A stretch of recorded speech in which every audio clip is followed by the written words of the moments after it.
Hello दोस्तों, नमस्कार। स्वागत है आप सभी का एक बार फिर इस माइंड ओपन यूट्यूब चैनल पर। आज हम आपके लिए बेहद इम्पोर्टेंट क्वेश्चन लेकर आए हैं जो आरआरबी ग्रुप डी के लिए परीक्षा 2025 में होने वाली है, उसके लिए भी बहुत इम्पोर्टेंट क्वेश्चन है। चलते हैं क्वेश्चन की ओर और आगे बढ़ते हैं। यह क्वेश्चन केवल रीजनिंग का है, जिसमें अन्य क्वेश्चन देखने को मिलेंगे। चलते हैं तब क्वेश्चन की ओर, चलिए देखते हैं। क्वेश्चन नंबर फर्स्ट रहा आपकी स्क्रीन पर। देखिए क्वेश्चन नंबर 1 क्या कह रहा है। क्वेश्चन नंबर 1 है, गौरैया का संबंध चहचहाना से है। गौरैया का संबंध चहचहाना से है, तो बताइए बिल्ली का संबंध किससे होगा। यानी गौरैया का संबंध चहचहाना से है तो बिल्ली का संबंध किससे होगा। फुफकारना से होगा, म्याऊं करना से होगा, काँव काँव करना से होगा या घुरघुराहट से होगा। तो भाई इसका राइट आंसर होगा जो ऑप्शन नंबर बी होगा, म्याऊं म्याऊं करती है। बिल्ली क्या करती है, म्याऊं म्याऊं होती है। इसका आंसर क्या होगा, म्याऊं करना। ठीक, तो ऑप्शन नंबर बी बिल्कुल सही होगा। क्या होगा, बिल्कुल सही होगा। उम्मीद करता हूँ ये क्वेश्चन बहुत अच्छी तरह समझ में आ गया होगा। चलते हैं अगले क्वेश्चन की ओर, चलिए देखते हैं अगला क्वेश्चन। अगला क्वेश्चन भी सेम प्रोसेस वाला है। देखिए अगला क्वेश्चन ऑमलेट का संबंध जब अंडा से है तो कपड़ा का संबंध किससे होगा। बहुत ही जानदार क्वेश्चन है। ऑमलेट का संबंध अंडा से है तो कपड़ा का संबंध किससे होगा। अयस्क से होगा, लकड़ी से होगा, रेशा से होगा या लुगदी से होगा। अगर आपको क्वेश्चन आ रहा हो तो जल्दी कमेंट बॉक्स में उत्तर जरूर दें। चलते हैं क्वेश्चन और देखते हैं आंसर। देखिए ऑमलेट का संबंध जब अंडा से है तो कपड़ा का संबंध रेशा से होगा। किससे होगा, रेशा से होगी। जो ऑप्शन नंबर सी है ना, वो बिल्कुल राइट आंसर है। उम्मीद करता हूँ ये भी क्वेश्चन बहुत अच्छी तरह समझ में आ गया होगा। चलते हैं अगले क्वेश्चन की ओर। हाँ, अभी तक हमारे चैनल को सब्सक्राइब नहीं किए तो भाई सब्सक्राइब जरूर कर लें, लाइक कर लें और शेयर भी दोस्तों के साथ कर लें। चलिए अगले क्वेश्चन की ओर, चलिए देखते हैं क्वेश्चन नंबर 3। बहुत ही जानते वेन डायग्राम का क्वेश्चन आ गया। ओ सॉरी, गलती हो गया। क्वेश्चन नंबर 2 के बाद 4 आ गया है। चलिए कोई बात नहीं, देखते हैं क्वेश्चन नंबर 4 ही। देखिए दिया है जीवमंडल, जलमंडल, वायुमंडल। क्या दिया है, जीवमंडल, जलमंडल, वायुमंडल। जीवमंडल का कोई संबंध जलमंडल से है? हाँ बिल्कुल है। क्या जलमंडल का संबंध वायुमंडल से है? नहीं भाई, बिल्कुल नहीं है। क्या वायुमंडल का संबंध जलमंडल से है? बिल्कुल नहीं। क्या वायुमंडल का संबंध जीवमंडल से है? हाँ हाँ, देखिए कैसे। देखिए मान लीजिए यह एक जीवमंडल है। क्या है, जीवमंडल है। जीवमंडल के ही अंतर्गत जलमंडल आता है और वायुमंडल आता है। यानी इसका कुछ डायग्राम इस तरह से बनेगा जो ऑप्शन नंबर ए में दिया है। तो option number is right answer. Option number A क्या है, बिल्कुल सही होगा। उम्मीद करता हूँ ये भी क्वेश्चन बहुत अच्छी तरह समझ में आ गया होगा। चलते हैं अगले क्वेश्चन की ओर, चलिए देखते हैं। देखिए अगला क्वेश्चन तीसरा इधर उधर क्वेश्चन हो गया, कोई बात नहीं। चलिए देखिए क्वेश्चन नंबर 3 वाला आ गया।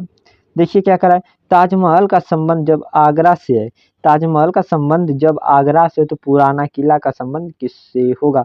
बहुत ही जबरदस्त क्वेश्चन है, क्वेश्चन पूछे भी गए हैं। तो जब ताजमहल आगरा में स्थित है तो पुराना जो किला था वो कहाँ स्थित था, दिल्ली में था। तो आसानी से बात है, दिल्ली में था। तो इसका राइट आंसर क्या होगा, ऑप्शन नंबर ए होगा जो दिल्ली में सही होगा। ठीक, उम्मीद करता हूँ ये भी क्वेश्चन बहुत अच्छी तरह समझ में आ गया होगा। चलते हैं अगले क्वेश्चन की ओर अब बढ़ते हैं। उम्मीद करता हूँ बहुत अच्छी तरह समझ में आ रहा होगा आप सभी लोग को क्वेश्चन। चलिए अगला क्वेश्चन देखते हैं। बहुत ही जानदार वेन डायग्राम का क्वेश्चन फिर आ गया एक बार आपकी स्क्रीन पर। चलिए देखते हैं। यूरोप, इटली, दिल्ली, रोम। यानी दिया है यूरोप, इटली, दिल्ली, रोम। इसमें कुछ नहीं, थोड़ा सा विचार कीजिए इन शब्दों पर, एकदम ऑटोमेटिक क्वेश्चन का आंसर निकल कर आएगा। देखिए यूरोप से कोई संबंध है इटली से? हाँ बिल्कुल है। क्या इटली से दिल्ली का संबंध है? बिल्कुल नहीं है। क्या यूरोप का दिल्ली से कोई संबंध है? बिल्कुल नहीं। क्या रोम, यूरोप से रोम का कोई संबंध है? हाँ है भाई, इटली से रोम का बिल्कुल है। यानी इसका वेन डायग्राम कुछ इस तरह से बना है। देखिए मान लीजिए दिल्ली को एक अलग कर लीजिए, क्योंकि दिल्ली इन तीनों से कोई नहीं संबंध।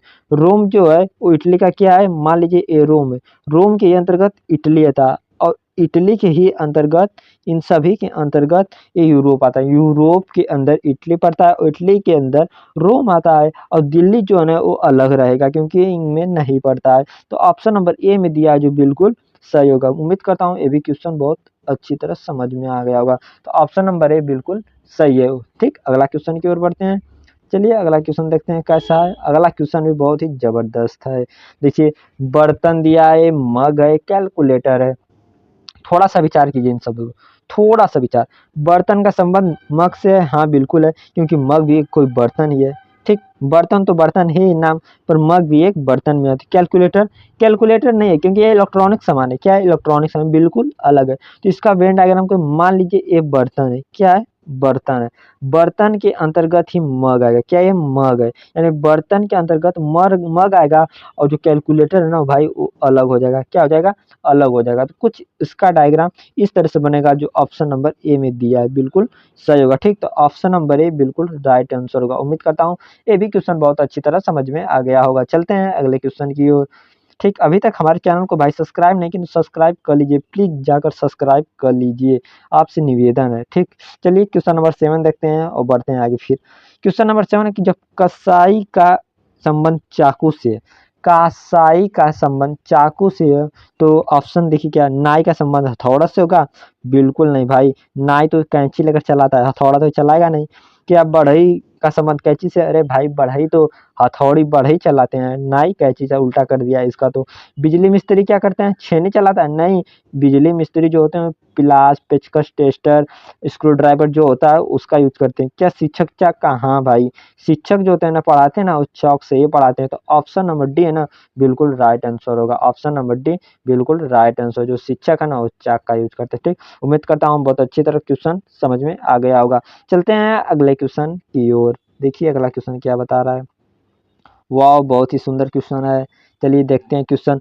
विषाणु का संबंध इम्बोला से है, तो ऑप्शन दें क्या कवक का संबंध डायरिया से है? बिल्कुल नहीं है भाई, बिल्कुल नहीं है। क्या मौसम का संबंध जुकाम से है?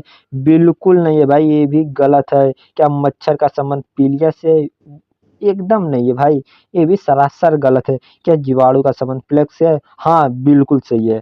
जीवाणु जो प्लेग होता है ना, वो जीवाणु के कारण, जैसे इम्बोला जो रोग होता है वो विषाणु के कारण होता है ना, इसी तरह प्लेग जो है जीवाणु। तो ऑप्शन नंबर जो डी है ना बिल्कुल सही होगा। क्या होगा? ऑप्शन नंबर डी बिल्कुल सही।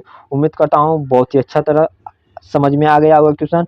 बस आज के लिए इतना ही। अभी तक हमारे चैनल को सब्सक्राइब नहीं किए, लाइक नहीं किए, शेयर तो कर दीजिए, क्योंकि आप लोग ये सब करने से ना बस हमें मोटिवेशन मिलता है, तो पढ़ाने में इच्छा करता है। ठीक, धन्यवाद। Thank you.